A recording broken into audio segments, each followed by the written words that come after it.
Hello and welcome to my channel. I said last night I was going to review this, but I got so tired I just didn't have the energy. So we are going to review this tonight. This is Friday night, and hopefully I'll have the energy to get through this. I'm doing a little better than last night. This is Ninja Turtles Godzilla 1, 2, and 3. And when they first announced this series, and when I had thought about what I want to see in this series, there's only one thing I really wanted out of a Ninja Turtles versus Godzilla. I want one of these turtles, at least one, I don't care which one, to turn into a giant kaiju and fight other kaiju. That's all I want. I want a let them fight moment.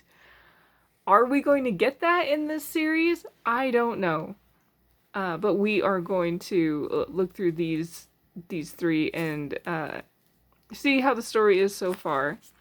The story starts out where we've got these 2-foot soldiers, these 2-foot members standing by the seaside, and we find out that it is Orokusaki and Hamato Yoshi and Splinter, which I think is super cute. That Hamato Yoshi is just kind of the weird rat guy, and Orokusaki just sort of has accepted this about him. And they're kind of just standing there talking about. It seems both of these two are possibly in the running to be leaders of the Foot Clan, and they're discussing how each of them has completely different ideas of what they want the Foot Clan to be.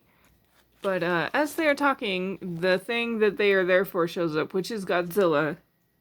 The purpose of the Foot Clan is to fight the kaiju. I don't know how, I don't know why, but there's just like this little line of people and this giant kaiju.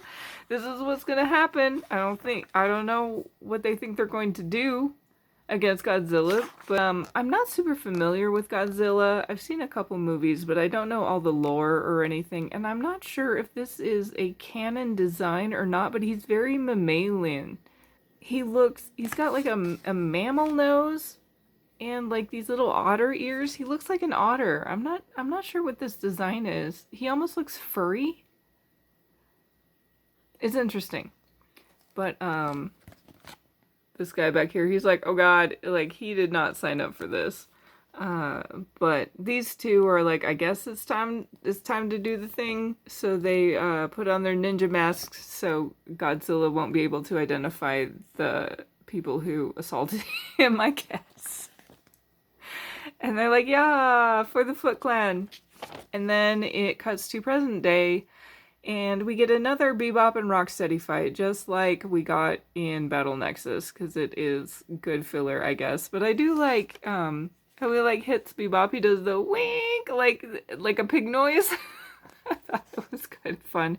But in this one, they're saving this hot Japanese lady from Bebop and Rocksteady, who are trying to steal this briefcase from her.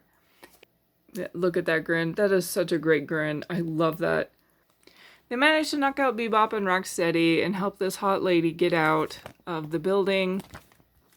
This Mikey face. Oh. And Donatello's like, oh, I follow your work. And it's kind of vague on what her work is, but she's like, maybe you can review my work. She's met this guy for like 2 minutes, but apparently she already wants a peer review from him because he's just so smart. April is doing a news report about some stuff that's happening in Japan. There's like giant monsters attacking it, and she's like, oh crap, I gotta go home. Can't hang out with turtles. Metalhead is their TiVo, and is how they watch TV. And April comes in. She's cute. She's got like the yellow jumper, but they fixed it up a little bit. This Splinter design, not great. Not my favorite Splinter design. But she's like, sorry, man. I know you're from Japan, and Japan's kind of having a bad time right now. And he's like, yeah. And he talks about how Japan is a huge magnet for these giant kaiju. And he talks about how he was there when they fought Godzilla, and the Foot Clan totally lost. No shit. Of course you lost against Godzilla, but apparently even though they lost, like Godzilla just went home. He was so embarrassed. He was like, nah, it's okay. Like whatever I was gonna do, it's fine. And he left. He's in the background. Now they're seeing, it looks like Godzilla and, is that Rodan? They're out there wrecking the city. And Donnie's like, hold up, who's that? And apparently Shredder is there also in the city. So they're like, that can't be a coincidence. So April's all, I'm just going to call my work. Because they'll totally just fly me to Japan. Because I got a story here. Then it cuts to Shredder. And we get this scene where he's kind of like saving this family. But he's like, no, I'm a villain. So like, don't tell nobody. Don't stick around too long or you might get stabbed. And the family runs, and apparently they were just like in the way because he had to get into the Technodrome, which apparently is just under Japan, and everything's just hollow under there. But I think that's Japan. Not Japan. That's Godzilla lore, isn't it? That like a lot of the Earth is hollow. So that might be just part of the lore there. And there's Krang. He looks pretty good. Everybody looks pretty good in this. This head for the Krang bot is weird, but once again, like the original one isn't better. This is a pretty good Krang body. Shredder got the blood of Godzilla at some point, and with it, Krang's like, I made my ultimate weapon, kaiju. I love this. Kaiju. So great. Shredder's like, that's what you were gonna call it, huh? I love it. Like, this is a great picture of Krang. This is weird. Like, it looks like hair. I think it's supposed to be blood, like, in the green stuff. I'm not sure. It looks like hair. But the kaiju, I didn't see that coming. And then it jumps back to New York, and we see Casey out here. He's just hanging out with Mondo Gecko for some reason, which, look at this Casey design. Ah, classic. Classic Casey. I love this. His design's okay. With this Casey. Good. So they're just out, fighting purse snatchers because apparently they're just everywhere in New York. They might be. I don't know. And in the meantime, everybody here is fixing to, like, rock up at the airport in the turtle van and just park it there for days, I guess. Casey calls Raph, and Casey's like, there's something you guys might want to know. And this dude is in New York. And Casey's down there. He's like, what do you guys want me to do about this? And that is the end of the first issue. There are some great covers. I love how they give us all the covers at the end, and I don't really take time to go through it. Look at this. Look at this. There's Godzilla and Godzuki. And the cute little cartoon turtles. That's adorable. We're getting into issue 2. Where King Ghidorah is now zapping the city. It looks like he spews electricity. And they're driving through the sewer, and Raph's driving, and he is just driving like a total maniac. Like, this dude does not care. He's like, sewers, whatever, no traffic rules for me. And outside, there's this dude in a helicopter that's like trying to fight the monster, and the monster got his 58. He's going down. And Mondo Gecko saves him. This dude with this cool stash. And after they save him, this guy just like completely bails. And these two are congratulating themselves on a job well done. And the monster sees them because apparently there is literally nobody else. There's nobody else in this city for this monster to pay attention to. And right as they get zapped, Raph comes up driving like a maniac. And Mondo and Casey get pulled into the turtle van. And meanwhile in Japan, like, everybody is at this party. Like, this town is not gonna make it. But the Japanese military, I guess, they're like, bring out this secret weapon, which is a Mechagodzilla. I guess they just don't need no Foot Clan anymore. They got a giant ass dinosaur robot. And also in the meantime, Krang is still in the Technodrome, and Shredder is like meditating and kind of controlling. It looks like he's kind of controlling the monsters. And he says apparently like Godzilla just listens to his homies. So like if the other monsters want to go wreck some shit, that he's just like, cool, and we'll all go wreck some shit. Back in New York, like this jumps around a lot, but back in New York with the 3-headed dragon, they're all like hitching a ride, which apparently he does not care about. They're all hitching a ride, and Splinter's like, I'm going to show you how the Foot Clan handles the kaiju. And apparently they have to touch they have to touch the monster. They have to get on the skin, and then they can like mind meld with them and get the monster to chill out. But in order to do that, everybody's got to be like simpatico. Like they all got to kind of be of one mind, which I don't know why you need a bunch of people then. Like, wouldn't one person be enough? Like, you got one person who has one thought, but no, they want like all five of them, and they've not practiced this at all. Splinter's just like, do it. Like, you know how to do it, right? With giant kaiju, you know how to do it. Oh, they go to like the moon because this is where this dragon is from. This dragon lives on the moon, and they're like, oh, I feel the Shredder's presence. Like, he's totally making them do it. And then here they're able to kind of mind meld with this dragon, and they're like, you got played, son. Like, this wasn't your idea to come to New York and wreck shit. Like, time to go home. And the dragon's like I'm just gonna go home then. And Splinter falls off because he can't hang on so well, and because this dragon does not give a shit that they're on him. And so they all fall off. This dude that bailed with the stash, he just ran and got another chopper from somewhere and caught them. So that was convenient. And then we find out back in Japan that Godzilla has totally trashed the Mecha Godzilla, and it did hurt his bros, but Godzilla's still out. Apparently, you can just give some random pilot a whole buttload of cash and charter a flight to Japan. I didn't know that's how that worked. But, so they're all on a flight to Japan, and April's trying to sleep, and these weird, like, twin chicks, like it's The Shining, start singing to her, and she's like, what the? And that's, that's the end of number 2. And there's lots of fun. See, this, I don't know if they're going to, like, merge a turtle with an existing monster. I just want them to be big turtle monsters. I think that would be just fine. But yeah, I do want them to turn into big kaiju and fight another big kaiju. They are on the plane, and apparently this plane also, does not believe in landing at an airport. They just like jump off. They're just gonna parachute to Japan, and this dude who flew this plane all the way to Japan is just gonna turn around and go home. It's a long flight. Okay. This picture's rad. I love this picture. I believe the art, or I follow the colorist, I think, on Instagram, and this is where I saw this picture. This is a great picture. So pretty much the plan is, and I think this is so stupid that you just like touch the monster and you mind meld and you're like, chill bro, like, and then it goes home. But this is the plot. So they're trying to do the mind meld, and for some reason, like, everybody's mad at Donnie because he is too smart. He's too much into his shit. So they're like, God damn, Donnie. And then they're like, man, something hurts. Like, what hurts?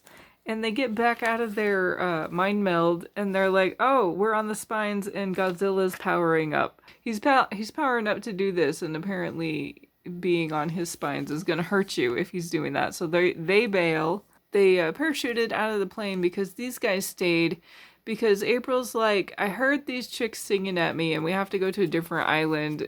And they're like, okay, let's do that. The turtles are finding a place to hide in the trash city, and Leo's got like cute little Hello Kitty tape that he's wrapping his arm with. And Splinter's like, we totally failed at mind melding with Godzilla too, because Yoshi and Orokosaki were both on very different pages, so it didn't work for them either. But like, it doesn't say if you need more than one person to do it, or if you need like a lot of people, because is the whole team necessary? And, you know, and Splinter's like, I don't understand why it didn't work this time. Cause you guys all are like on the same page, right? And the turtles are like, not really. We kind of all hate Donnie right now. And he's like, what? Why? And he's just like, Donnie's just being super annoying. Like, for some reason, they're just hating on Donnie, and Donnie's listening, and he drops his shit, and he runs away like a little girl. He's like, aw, they're so mean to me. Bebop and Rocksteady are also on a plane, and they come home, and this Why is Shredder so nice? He's like, Bebop and Rocksteady, welcome to Japan. Please come aboard the Technodrome. Why? Why is he so nice? Like, wouldn't he be like, it's about time you idiots got here. Get in. Get in, loser. We're gonna go keep fighting with kaiju. But he's super nice to them. And they're like, wow, the boss isn't even that mad about like how we screwed up. And apparently it's because this might be the last time I see Bebop and Rocksteady alive, because we're gonna totally inject them with kaiju. We don't know what's gonna happen, but it's gonna be cool. Yeah, and then Donnie goes off to find his hot Japanese girlfriend who, since they're in Japan, and she's like, oh, it's you, Donatello. And he's like, hey, what happened? And she's like, well, the Foot Clan kind of broke into my place and took all my shit. He's like, oh, well, what did they take? Like, what do you actually do? Well, let me show you. It's here in my basement. And apparently she has this giant robot in her basement. And this character I'm not familiar with at all. I have no idea what this is. She calls it Jet Jaguar, and apparently it was her grandpa's robot, and it has the ability to change size. I just think it's so funny, too, that they keep mentioning, like, sometimes you fight Godzilla and sometimes you fight with Godzilla, because, like, Godzilla apparently is just, like, the epitome of chaotic neutral. He just fights... just goes out and is like, I'm gonna fight like this. And then maybe he sees something uncool and he's like, nah, I'm gonna fight this way now. Godzilla does what he wants. But apparently, Shredder stole what they stole from her was the thing that makes the robot big. She's like, without it, the robot doesn't work. And Donnie's like, guess who you're talking to? I can probably fix it. Bebop and Rocksteady are not having, they're not having a good time. They are getting hit with the kaiju.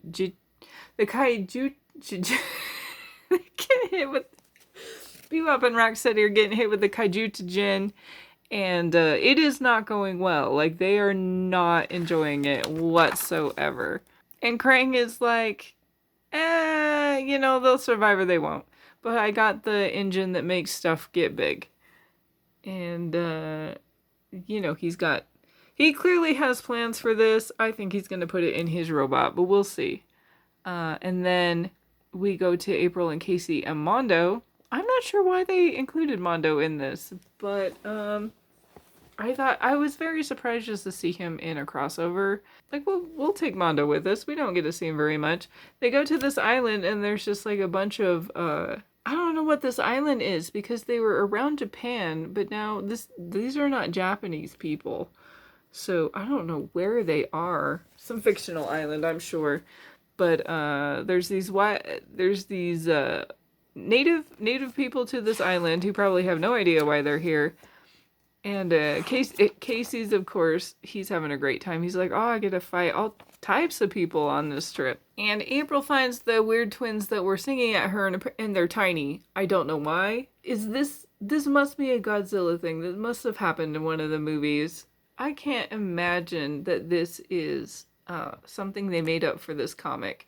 Somebody tell me what's going on. But these tiny little ladies that they managed to find take her to this giant ass egg, which is Mothra, which I don't know why it's an egg. It should be like a chrysalis. Like a cocoon or a chrysalis. I'd do a chrysalis. I'd make it all like super pretty.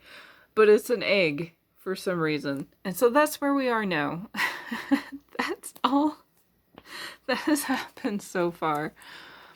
It is like, it's both a lot and it goes really slow, which I feel like is on par for a Godzilla movie or a Godzilla storyline. But that is those three. I might cover the other two just so we can all see together if there is a big kaiju fight. That's what I want. At this point, I don't think it's going to happen. I think Bebop and Rocksteady might go kaiju size, and then we've got the Krang. I think Krang's going to use that to make his robot go kaiju size. But then these guys, they don't get to go kaiju. I think Donnie's going to get the big robot, and the others are going to like mind meld with the other kaiju. They're going to get, and April's going to bring in Mothra, and these guys will get Godzilla on their side and have Godzilla and Mothra fight the bad guys. That's what I think is going to happen. I'm a little disappointed, but we got 2 more issues. This one, Godzilla is coming out way slower than the Battle Nexus, and I think it's because with Battle Nexus, it seemed like they had different artists for each issue, so you've got multiple people working on one story at the same time, where I think this is all the same artist. Yeah, it looks like I see the same names. So I think this is all the same artist, so it's coming out a little bit slower. But we will see how it goes. And I would love to hear your thoughts on Godzilla. I would love to learn more about Godzilla. So if you have any comments about like what's in this issue, what's in these issues, and because clearly I don't know, and I'd love to know a little bit more. So feel free to tell me some Godzilla lore in the comments, and I hope to see you in the next one. Okay, bye.